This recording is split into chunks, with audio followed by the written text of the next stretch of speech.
All right. Hello, everyone. Assalamu alaikum. Adab, namaste. And it is really an honor for Indian Diaspora Washington Forum to host Mr. Mustafa Akyol, if I can correctly pronounce Akyol. And he is well-known contributor to New York Times and written many good books. As mentioned here in the poster, some of the books really have made big news, especially Reopening Muslim Minds, Islam Without Extremes, and earlier than these two is the Islamic Jesus. Mustafa Akyol is a senior fellow at Cato Institute. He comes from Turkey. And beyond this, I don't have to say much. Rather, I am inviting Mr. Tariq Farooqi, one of our senior member of the group, to give a formal introduction. Tariq Farooqi Saab basically represents what you talk about, a reasoned, modern, rational Muslim. So I hope that he justifies your introduction. Good morning and assalamu alaikum. Before I say anything, let me make sure I pronounce your last name correctly. How do you say that, Mustafa? Akyol. Akyol. Yes. Akyol. Okay. Akyol. Thank you. Thank you very much. This is a Turkish name that we are not that familiar with. So thanks. Assalamu alaikum and good morning, ladies and gentlemen. Please keep an open mind and an inquiring intellect, and you are in for a treat today. Because I've read his books and I can say that. However, first, a brief introduction of the Indian diaspora of Washington, D.C. Metro under the stewardship of my friend, Dr. Raziuddin. For the past 60 weeks or so, this forum has informed and entertained us. Topics have been multifaceted, including arts and literature, poetry, theater, politics, history, journalism, academics, and current events. It is a free online adult learning experience for those who wish to be informed and be entertained. Dr. Raziuddin has succeeded in presenting top-notch professionals who excel in their respective fields of endeavor. The program has become a premier event for the community at large. Thanks for this initiative, Dr. Raziuddin and the diaspora team. Now, a brief introduction of today's speaker, Mr. Mustafa Akyol, a Turkish writer and journalist. He's a young man, and I'll still say a young man, although it looks a little different from his previous picture, because compared to us, he's young and with many accomplishments. He was a visiting fellow at Wellesley College and now a senior fellow at Cato Institute. He's also an opinion writer for the New York Times. His published works include Islam Without Extremes, The Islamic Jesus, and the book that I'm reading right now, Reopening Muslim Minds. In his books and his speeches, Mr. Mustafa argues that learning and tolerance were hallmark of Islam during its golden era of enlightenment that gave sustenance to a great civilization. The author notes that 1,000 years ago, believe it or not, Muslims were pioneers in the world of science.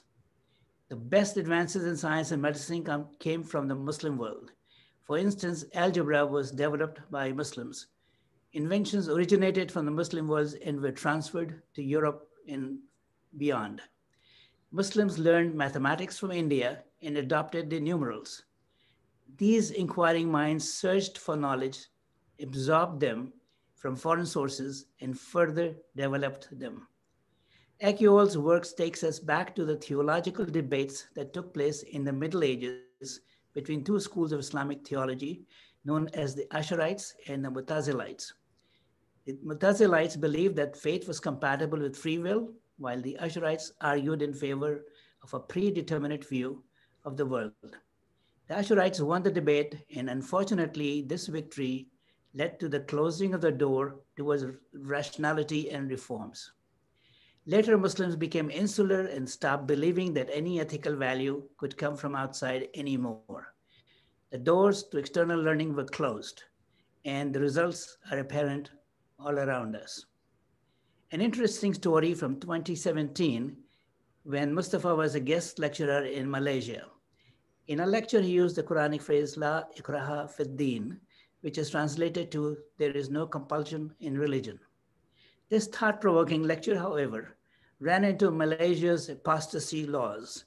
Mr. Mustafa was detained at the airport for 18 hours before he could leave the country, thanks entirely to his father's political connections. Otherwise, the stay could have been a bit longer.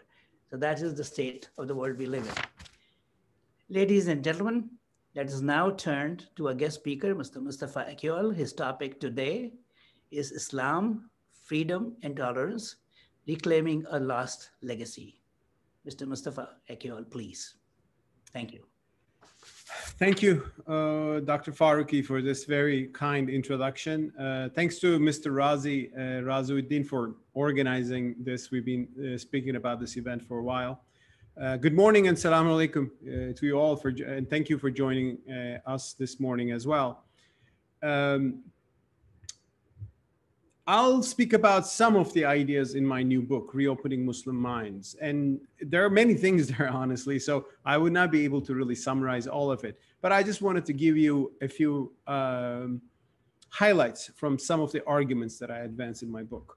And actually, I'll begin with the incident that Dr. Faruqi kindly mentioned, you know, my arrest in Malaysia back in 2017, because that's the theme of the opening chapter, the introduction chapter of my book. And it helps give us a sense of what we're discussing here and what are these battle lines, you know, in terms of ideas in Islam today, different ideas and perspectives in Islam today.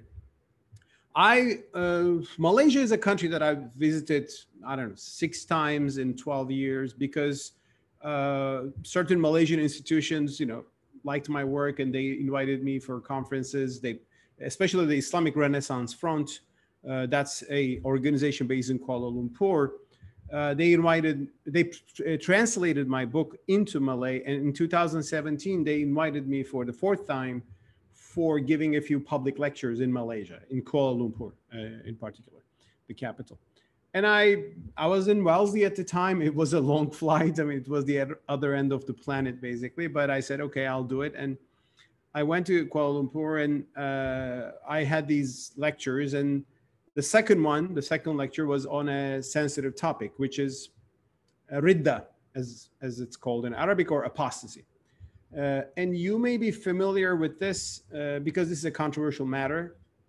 There is this law in traditional Islamic jurisprudence, fiqh, that if someone publicly renounces his faith in Islam, if a Muslim becomes a Christian or, you know, non-Muslim of some sort, or an atheist, he or she, and the Hanafis only, you know, disputed the she part, will be called to revert, to recant and come back to the faith. And if not, there will be execution. There will be the death penalty.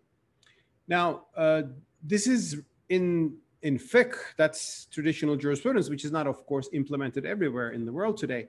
But in about a dozen Muslim majority countries, this is also the law of the land. So that's why in Saudi Arabia or Iran, the punishment for abandoning your faith in Islam publicly is the death penalty. Now, Malaysians are proudly moderate. So they're not doing a lot of the things that the Saudis or Iranians are doing on such matters. But their moderatism is at a level that, again, not all Malaysians, but speaking of the religious establishment there, they don't execute the apostates, but they send them to a rehabilitation center. That's like a place to educate people, re-education center, if you will, at least for 6 months. And in my speech about this matter, the title was, Does Freedom of Conscience Open the Floodgates to Apostasy? And I made the case that we should let this go. We should stop implementing this idea that apostates should be punished. And I said, I'm not a mufti or a mujtahid. I'm not giving you a religious verdict here. But from an academic and intellectual point of view, these are the things we should see. I referred to the works of Islamic scholars who have progressive views on this, such as Rashid Ghannouchi of Tunisia and others. And I said, there are a few reasons why we should abandon this whole idea that apostates should be punished. One is, there is no basis for this in the Quran, and quite the contrary, there are verses in the Quran that go against the idea that people should be forced to be Muslims or remain Muslims. This is the latter cases, our case here.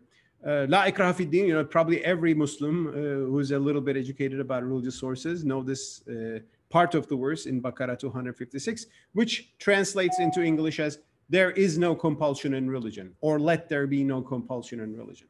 Now that's what we call in Arabic umum, like that's a general statement about against coercion. And when we look into the asbab, the reason why this verse was revealed, it was revealed against some Muslims willing to convert their children who had grown up as Jews into Islam, and the verse was arguing against this. So Islam actually went against forced conversion into Islam from the very beginning, and the verse was mainly about that. Secondly, I said, yes, there are some sayings attributed to Prophet Muhammad about this matter that apostates should be punished, and that's where the idea comes from. But I said, I mean, the authenticity of these hadiths, especially a hadith with one single narrator instead of a massively transmitted hadith, is a disputed matter in Islam. The Hanafis always, doubted the authority of such ahad hadiths with one narrator over the principles of Quran. And there are, even when we look carefully into these hadiths, there are reasons, because they come up pretty late in the very early discussions in Islam about apostasy, like the discussion about what to do with rebellious tribes during the Caliph Abu Bakr's era. You don't hear this hadith. So they might be later inventions, because a lot of later inventions appeared in Islam that were attributed to Prophet Muhammad, but actually reflected the ideas, the norms, and the ambitions and the political battles that came in after the Prophet himself. Third, I said, listen, I mean, if somebody doesn't believe in Islam, you cannot achieve anything by forcing that person to believe in Islam. You cannot make that person a mu'min, that is a believer. You can make that person a munafiq, which is a hypocrite, right? Because religion is something that is faith is based on genuine conviction in the heart and the mind, and it cannot be policed. This was the summary of my talk, and a lot of people applauded. Most people were happy with the content, and they were leaving. And then 5 serious men walked in, and they said, are you Mustafa Akyol? I said, yes. They said, you said religion cannot be policed. I said, yes. They said, good, we are the religion police. So, and they showed me their identity cards, and their job is written as religion enforcement officer. So that's what they're doing. So I had basically challenged the very authority of their job. And so they asked a few questions, and they let me go that day, actually. But the next morning I woke up and I heard that I was summoned to their headquarters for a testimony by a prosecutor. My host said that I should leave the country as already planned that night. And this is something that can be dealt with lawyers, through lawyers. I followed that advice, but when I went to the airport, Kuala Lumpur International Airport, in the evening, I was detained there. And then a few hours of waiting at the airport, and then the religion police came and they said, I was charged for violating the law which bans teaching religion without permission from the authorities. And the punishment for that is 2 years in jail and some financial fee. And then I was detained. Next morning, I was taken to the court. And as Dr. Farooqi said, thanks to some diplomacy, high-level diplomacy, I was let go, and I appreciate that. And of course, worse things happen to people in some parts of the world on matters like this. So I appreciate that this was in Malaysia, but not, say, Iran or Saudi Arabia. And I still love Malaysians. It's a beautiful country. Still, I would recommend visiting Malaysia. Just don't go and publicly speak about apostasy. Maybe it might not be a good idea. So, but here's something that is interesting. I mean, there was a nuance in this whole episode. The religious police officers that arrested me and interrogated me, they were really unhappy with the fact that I quoted the phrase from the Quran, La ikraha fi din, or there is no compulsion in religion. They asked several times, did you really quote it? And I said, yes. And I wasn't able to understand why they were really unhappy with that. That's why when I was let go and I was actually waiting for my flight again the second day, this time without any trouble at the airport, I checked how they translate and interpret, that part of the verse, because I had seen some translations published in Saudi Arabia that insert a little nuance into the verse, which is not there. So I'll try to show you. Can I share screen at this point? I hope I can. Yes, you should be able to. Okay. Keynote. Okay.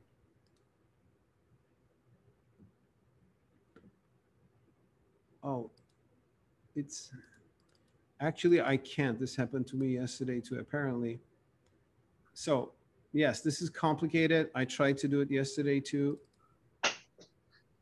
Zoom to share. Apologies for that. Share content, of course, share Sorry? content.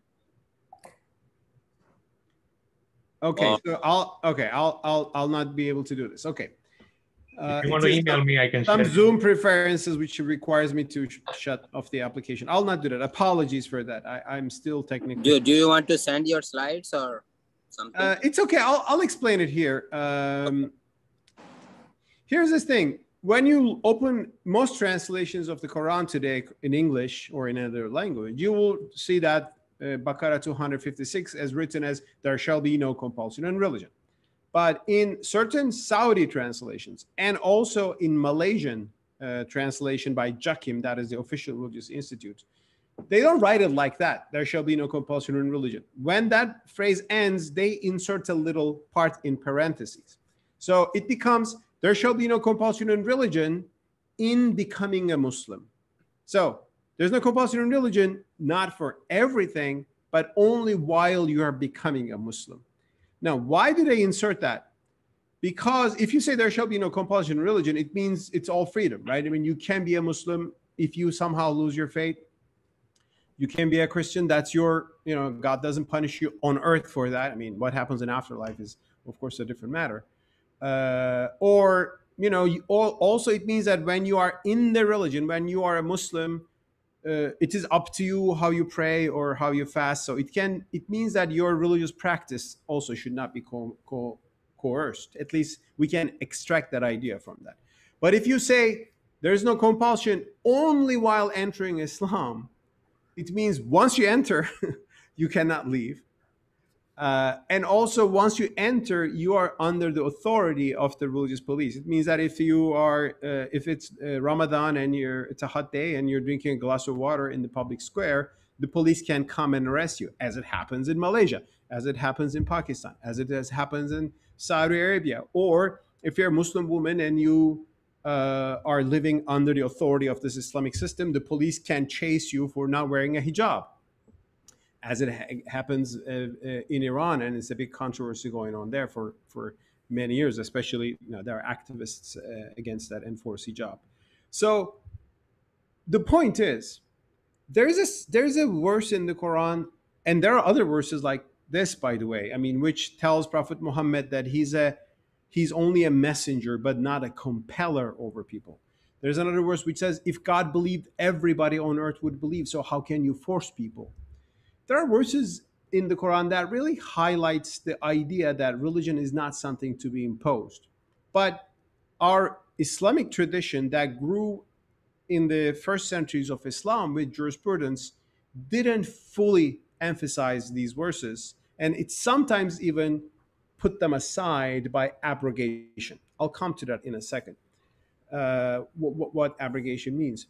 But this is just one example. So no compulsion in religion verse is written that way, no compulsion in religion while only entering Islam, because we have a tradition here which thinks that apostates should be punished, and also people should be coerced to be practicing their religion, that they should be flogged if they do something that is sinful, which happens in several corners of the Muslim world today. Not everywhere, of course, but from the Aceh province of Indonesia to Nigeria. Now, these incidents have created a perception today in the world, especially in the Western world, where freedom is very valued. Well, generally, I can say that Islam is by nature, comparatively, especially to Christianity, a less tolerant religion, a more coercive and imposing religion. There's that common view, and of course, some of the terrible things done in the name of Islam by terrorist groups, which is a very extreme case, also made this perception worse. I mean, people wake up and hear these news about some violent acts in the name of Islam, blasphemy laws in Pakistan, which sometimes get innocent people in jail or attacked. So there are these things happening. And I see a lot of people in the West thinking that Islam is different than Christianity. Christianity is so tolerant and Islam isn't. Well, in the book, I challenge that perception too, because if you look historically, if you look in the past two millennia, if you look into the human history of the past 2,000 years, and when you look at the whole picture, you wouldn't think that Islam is a less tolerant religion than Christianity. You could actually sometimes think it's the other way around. It just depends on what age are you looking into. If somebody beamed you back to 17th century, for example, and early 17th century, and when you observed Europe, you would think that Christianity is such an intolerant religion. Why? There were the 30 Years' War between the Protestants and the Catholics, and that was followed by another long time and many decades of violence between Protestants and Catholics. People were killing each other because they were from the other sect of Christianity. There were heretical Christians burned alive at the stake. One of them was Servetus, the Protestant thinker, Protestant reformer, who opposed Trinity, and he was killed by being burnt alive by Calvin in Geneva. So that was not a very tolerant age in the age of Christianity. Actually, at that time, that is pre-modern era, broadly speaking, Islam often seemed to be a more tolerant religion than Christianity. And Christians themselves said this. One of them was John Bodin, who was a French intellectual from the 16th century. And he said, look at the Ottomans, the empire of the Turks. There, every man can live according to his conscience. And he was referring to the fact that in the Ottoman Empire, Muslims were living according to Islam, but you had the Christians, that is the Greeks and the Armenians, or the Jews who were able to live according to their religious traditions. This was a time that Christianity didn't have the same tolerance. And it's not an accident that, again, in the pre-modern era, there are incidents of Jewish communities fleeing, escaping Europe, Christian Europe, to Islamic lands to find freedom. The most clear case is when Spanish Jews, that is Sephardic Jews, had to leave Spain in the middle of the 15th century during the time of Christopher Columbus, because the Spanish Inquisition was forcing them to choose between Christianity or persecution. So they left Spain. Where did they go? They came to the Ottoman Empire and North Africa, which is that include Morocco, which is the Muslim world. And that's why my hometown, Istanbul, has a Jewish community that goes back to Spanish experience in Spain. That's the Sephardic community. So it's not that our religion, that is Islam, is less tolerant than Christianity. I don't think it's the case. And Islam from the beginning admitted the right of Christians and Jews to practice their religion, which was extended to Hindus and Buddhists in Asia as well. But there's another thing. Christianity changed dramatically in the past 3-4 centuries. The idea that you should kill people, persecute people, discriminate against people because they're from the wrong sect was challenged by thinkers. It began with John Locke, to take one person as definitive, but there were others as well. There's Pierre Bayle at the same time. That is the late 17th century. And that led to, they argued that the state and religion should be separated and heretics should have the religious freedom and toleration that they didn't have before, which was a very novel idea at the time, but they made an impact. It came to the United States with the influence of John Locke. Roger Williams, promoted religious freedom for everybody. And then this became the basis of the US Constitution and Bill of Rights. And that's why today in America, most of us are today, I think, live in America. We'll see that you can be a Muslim or a Jew or a Christian in America, and there are cultural issues and so on and so forth, but the law doesn't discriminate against you, and you have religious freedom, and that's a valuable, I think, accomplishment. So Christianity, in other words, stopped persecuting heretics, burning people at the stake, having inquisition, and Christians realized that this was the wrong thing to do.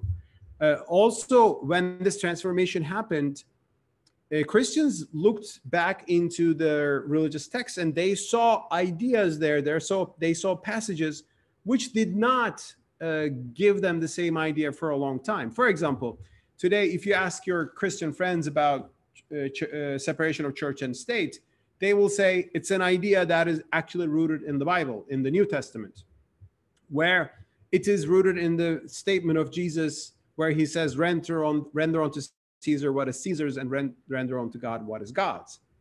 Now, that's, I think, a good approach, but for 1,000 years, Christians didn't think like that. When they read these words, they didn't think that it was calling for a secular state. But when they saw the need for that, when they saw the rational basis for establishing separation of church and state, they look back and they said, there's something in our scripture that actually is giving us a basis for that. And I think today there are Muslim reformists or Muslim liberals or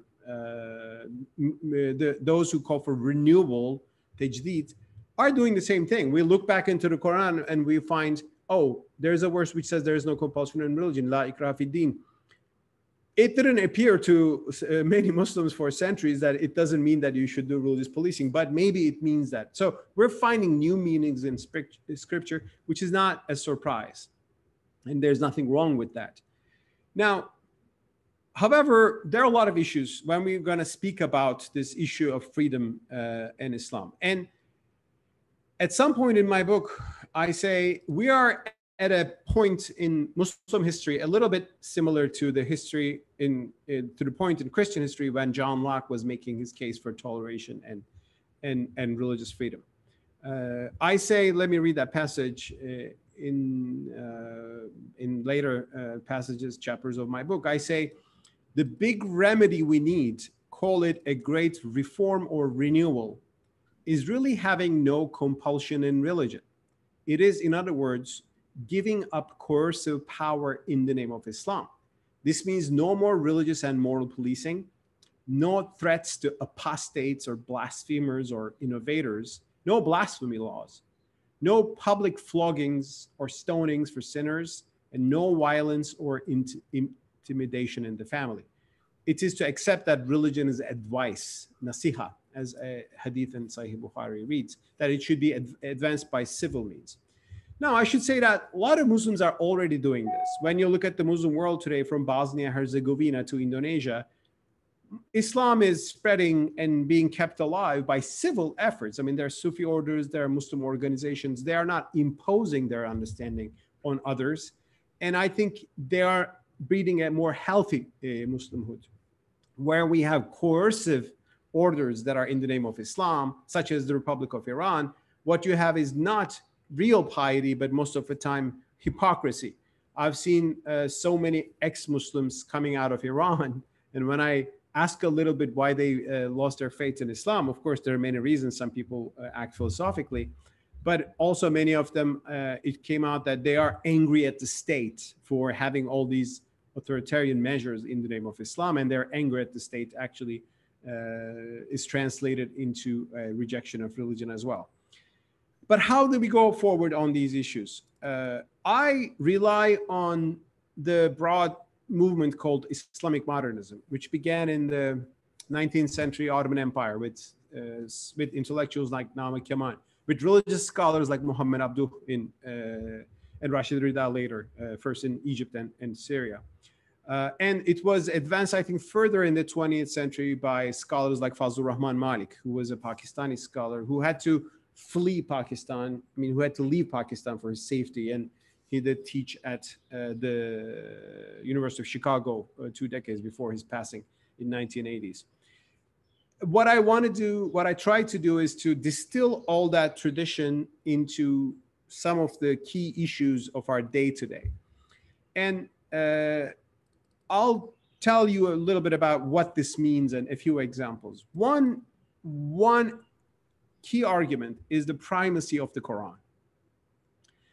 The Quran is the only undisputed source of Islam. Everything other than the Quran comes through some reports, some disputed ideas. There's this hadith, but who actually said this, and is it exactly authentic or not? There's always a dispute about anything after the Quran, but the Quran is the only undisputed source of Islam. However, the primacy of the Quran should come with two important ideas. One is the abrogation of the Quran should be revisited. And what is abrogation? I'll try to explain you about that.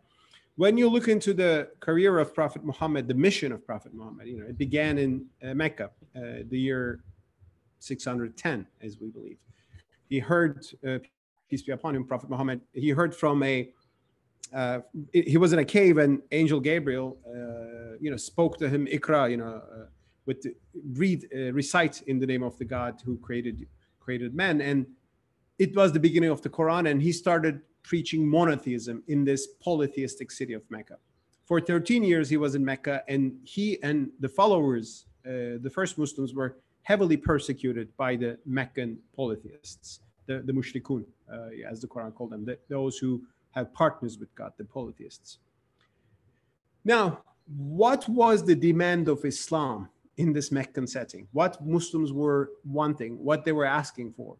That's a theme I look into my book, and I highlight in my book. When you look into it, they were demanding two things, as we would call them today. They were demanding religious freedom. They were demanding to be left alone, to be Muslims and not persecuted for it. And they were also demanding freedom of speech. They were saying, we will just proclaim our religion, and sometimes it can be offensive, to the pagan gods and the pagan religion that you have, the polytheist religion, but we want to speak out. And this is very clear. I mean, one of the verses in the Quran, for example, about the kafirun, the unbelievers, one of the last surahs of the Quran, it says, Lakum dinikum waliya din, or to me my religion and to you your religion. In other words, the Quran wasn't saying that the pagan religion had to be eradicated by force. It was saying, just allow us to be Muslims and follow our religion. And if they allowed, by the way, the history of Islam would be very different, I think. But it didn't happen, and Muslims had to flee because ultimately Prophet Muhammad himself would be assassinated by the pagans. There was a conspiracy for that. So Muslims had to leave, and they established a new polity, a new community in Medina. And gradually they became powerful in Medina. And then you had battles between the pagans of Mecca and this new polity in Medina because the Muslims were oppressed and also all their properties were confiscated by the pagans. This was a just cause for a war. And this war and battle went until the very end of the Prophet Muhammad's life, until the, unto the conquest of Mecca by the Muslims. So that's why in the Quran, you have verses like, to you, your religion, to me, mine. Or you have verses about Prophet Muhammad just being a warner and a messenger, but not a compeller. And also you have verses like fight the unbelievers, and wherever you fight, kill them wherever you find them, which is Surah 9, verse 5, which was called the verse of the sword. Now, a holistic view of the Quran can tell you that these are all relevant and important. Is there a problem? Should I continue, Razi? Okay. Sure. Yeah. Please. A holistic reading of the Quran will tell you that the verses about war, the war verses, the verses of the sword, were exceptional because we don't live in a time of war all the time. It was an extraordinary time that Muslims were persecuted and that they had to defend themselves. Whereas the verses in Mecca about to you your religion, to me mine, might be more relevant to our contemporary age, because most of the time today in the world, Muslims live in peace with other religious communities. However, the jurisprudence that developed in the first centuries of it, after Prophet Muhammad, the Sunni jurisprudence in particular, took the later verses, the verses of the sword, if you will, more definitive than the earlier verses, and they assume that these verses even abrogate some of the peaceful verses and more tolerant or pluralistic verses from the Meccan era.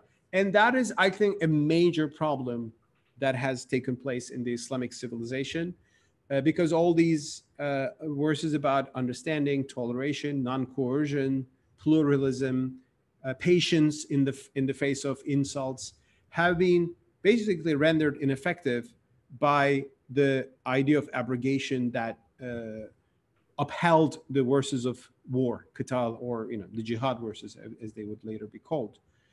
Now, one thing we should understand is that this was not a divine blueprint. It was the way that the Muslim jurists saw the world. And I think they saw the world because it was their time. At a time when Islam was being articulated by early scholars, it was a world of war and conquest. Christians were doing the same thing. Next to the Muslim empires, there was the Byzantine empires, which had very similar blasphemy and apostasy laws.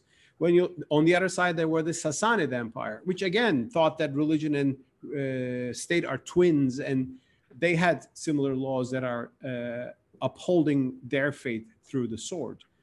So we should understand that the idea of abrogation was a historical reality, not an integral part of religion. And it's not an accident that the scholars who articulated abrogation and were most vocal about it were heavily involved and aligned with the Umayyad Empire, which was an empire expanding Muslim borders. So it was politics of the pre-modern era. It was not an eternal blueprint that Muslims should always follow. No wonder the doctrine of abrogation has been revised in the modern era by modern scholars. I'll give you another example, and this is not about abrogation, but reading the Quran in context. And especially I want to give this example because if you have origins in India, you might be familiar with this issue, the issue of triple talaq. I don't know if you're familiar, but for many years in India, this issue of triple talaq or triple divorce has been discussed, and there was a ban on it by the central government a few years ago. Now, what is this triple divorce? Accordingly, if a Muslim husband says to his wife, I divorce you 3 times, that becomes an instant divorce and irrevocable. In other words, the couple cannot get back together again after that triple divorce. The woman loses her family and her children, and the husband has the rights. And if they want to remarry again, that's not possible because the woman has to marry another man first and have a relation with him, and then only the couple can go back. Now, this is a very bizarre rule, if you will. And again, actually, scholars, not all scholars agree that when you say I divorced you 3 times, it is valid. Actually, most of them will tell you that this is about divorcing 3 times separately instead of one instance. But some scholars accepted the idea that when you divorce a woman by saying I divorce you 3 times, it makes 3 divorces. In the modern era, you have cases of people texting their wife, I divorce you 3 times. You send a text and the triple talaq takes place. Now, this has been a major issue in India as I've been following. Now, the question is, where does it come from and why? Well, it comes from the Quran. But when you look into the context of the Quran, you see something very different and very interesting. Indeed, the Quran reads, divorces 2 times, and if a husband divorces his wife after the 2nd divorce, she will not be lawful for him until she has taken another husband. So the root of the idea is in the Quran that, a couple can divorce 2 times, and after the 3rd divorce, they can never get back together. So the woman has to marry somebody else. Now, the question is, why does the Quran say that? Why did God give such a commandment to Muslims in the 7th century Arabia? Now, I asked this question to some Muslims, some of my friends, and one answer is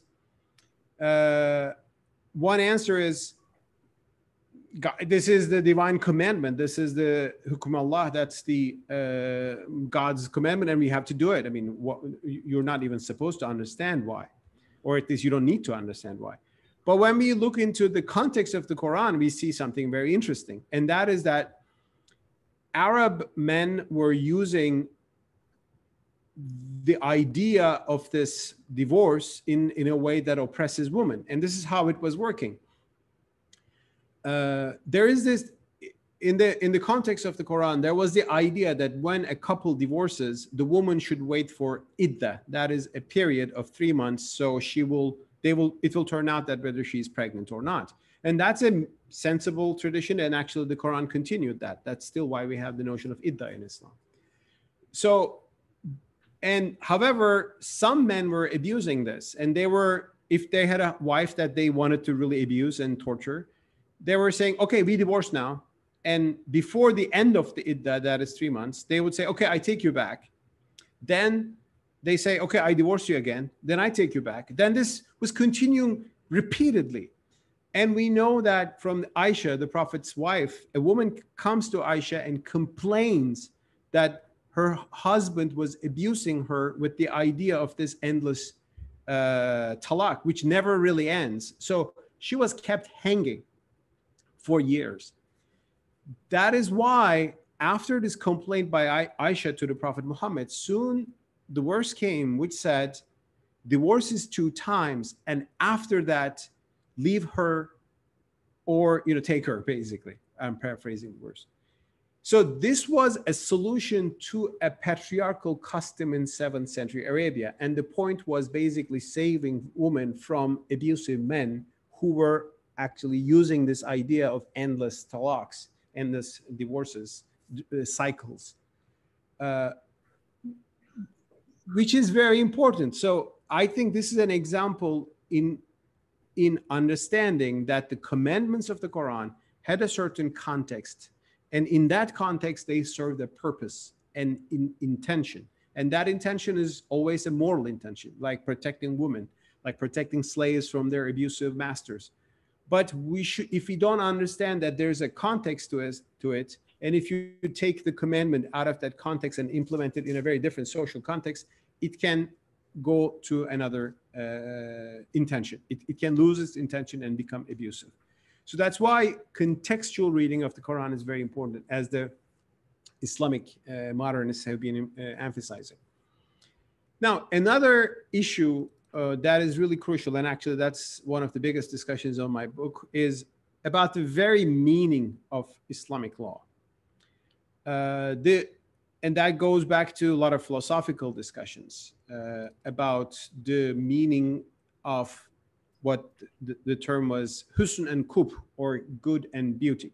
This was actually one of the first big theological controversies in early Islam, which separated the Mutazilites and the Ash'arites, and later the Maturidis and the Ash'arites. Now, this is actually very important in terms of how we understand Islamic law today, and I'll try to explain that a little bit. This actually is known in philosophy as the Euthyphro dilemma, because it goes back to Socrates, but it was discussed in Christianity and it was discussed in Islam. And here's why this is called dilemma, or it's a question with 2 answers, which takes you to two different directions. When God says, do not kill, or do not steal, or says, help the people in need, help poor people, as in zakat in Islam or sadaqah,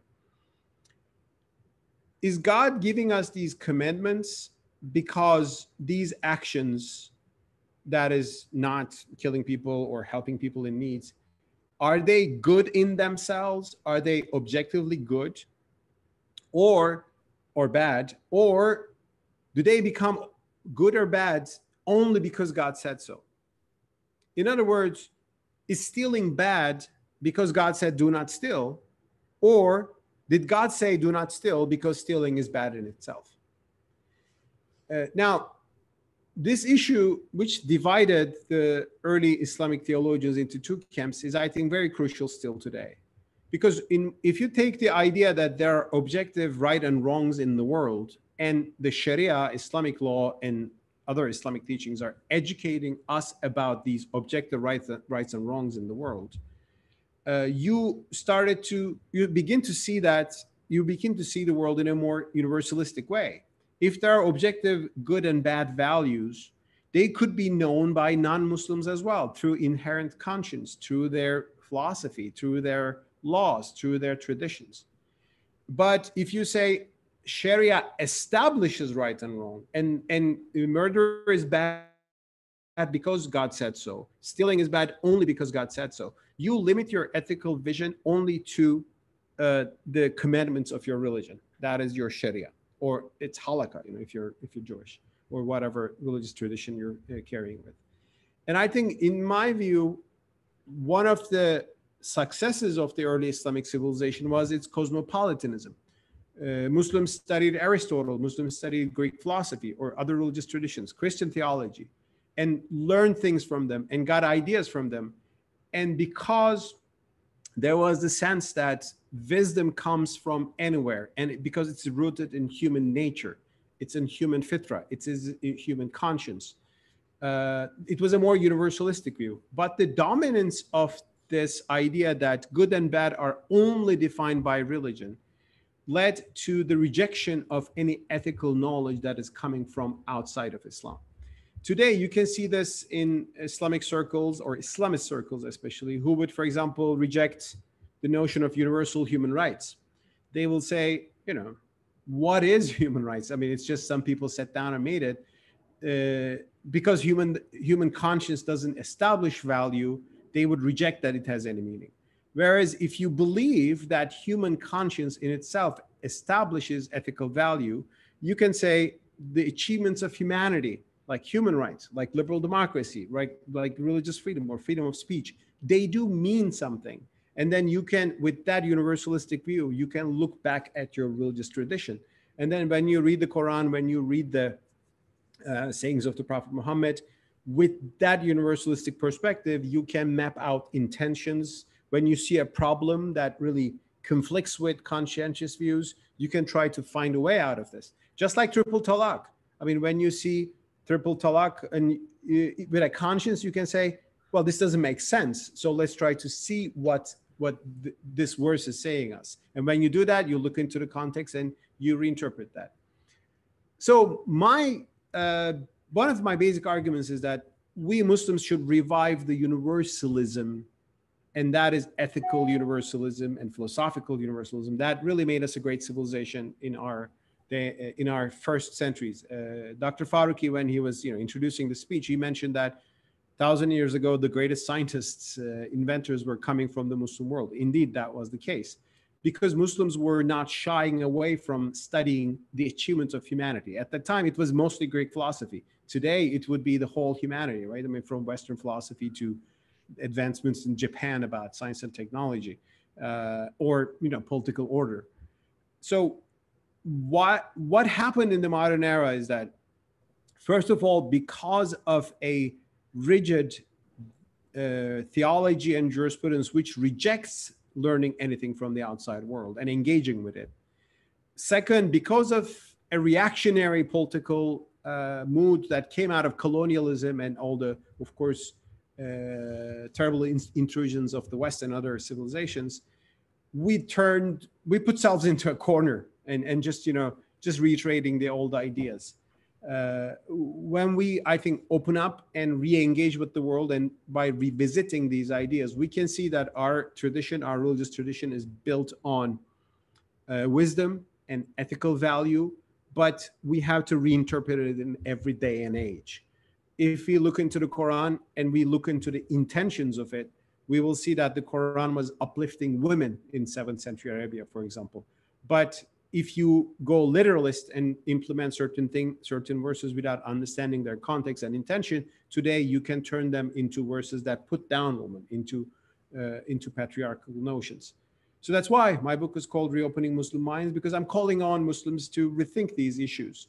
And what I do is to show that we already have these resources in our Islamic tradition. We just have to be more curious about them, and just instead of reiterating what we already know, we should see the diversity of our Islamic thought. Thank you. Thank you so much. It was really very enlightening, and we know the spirit is there. The will of people has to be there. We have been hijacked by many things, and perhaps in the modern era, some Muslims in the West especially are waking up, trying to find our real spiritual things and messages and implement it. We now will go in the question answer mode, but before that, I had to do some announcements. So first of all, I'll put your books, I think, Faisal. As you all see, these 3 books you can have from Amazon, Reopening Muslim Mind, Islamic Jesus, and Islam Without Extremes. They have different prices, but if you take a total price of $44.88, you can get all 3. And Mr. Mustafa Akyol also said that if somebody is interested for book signing, so they can visit Cato Institute or contact me, and we can arrange that only in September because he's still working from home. So that is one situation. But of course, you can buy these books from Amazon or some other sources. Okay, so that is one thing that I have to tell you all guys, that it is available. And I think we should buy these books. I'm going to buy, and at least 6-7 people have told me that they're going to buy. I will recontact them. Okay. Now the next is, we don't have next week any event because of a wedding in our family and close community, and a lot of people will be attending that. So that's one rare event. That is no event. Otherwise, on every Saturday we do. Next announcement is actually Faisal. Yeah, July 24th. You wanted to? Okay. Oh, you didn't put the, okay. Now, there is a big loss and tragedy in the subcontinent. We lost what you call the greatest artist or star in the film world in the subcontinent, Dilip Kumar. So we are doing a event with Danish Iqbal on Dilip Kumar's, remembering him. So it will be on July 24th. So after